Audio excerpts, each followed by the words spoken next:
Now, in light of the ongoing rain, there are more concerns about the level of preparedness of the state and local authorities, but this time in St. Thomas. Anthony Lugg tells us more. Mount Vernon, St. Thomas. The resumption of face-to-face classes Tuesday hangs in the balance. Hours of rain resulted in a landslide, rendering the road which leads to the Mount Vernon Primary and Infant School impassable. Residents are appealing for help. More than one time this place slide. Coming from bush, ripe banana and stuff like that, have to walk. We have a drive road. So I ask the authority, pay some assistance to we now, man. We are human beings, you know. Over in Seaforth, the people there are worried. The area is flood prone, and therefore, if the rain continues, danger is imminent. As you can see, the river keep eating away the banking side in Blacksmith Lane. If it continue like this, Blacksmith Lane is going to be flooded out. A lot of people is going to be washed away. The parish is currently under a flash flood warning.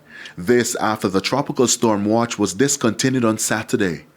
The country, however, is experiencing rain from the outer bands of now Hurricane Ian. We asked whether preparations were made following the initial announcement. Councillor for the Seaforth Division, Joanne Spencer, says a representative from the National Works Agency toured the area. I showed him the concern, and he promised that he will mobilize some tractors to put on the river so as to push up the silt, push up the sand in order to hold the bank. But until now, those tractors have not been to the river.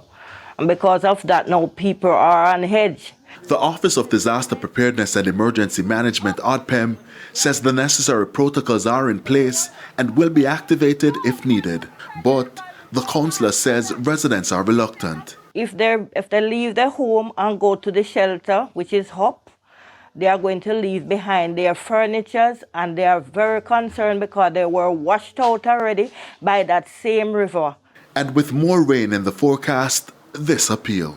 So I'm pleading to the government to come and do something about it and try and help us, because it is too much now and it is years it has been going on for. Anthony Lugg, TVJ News.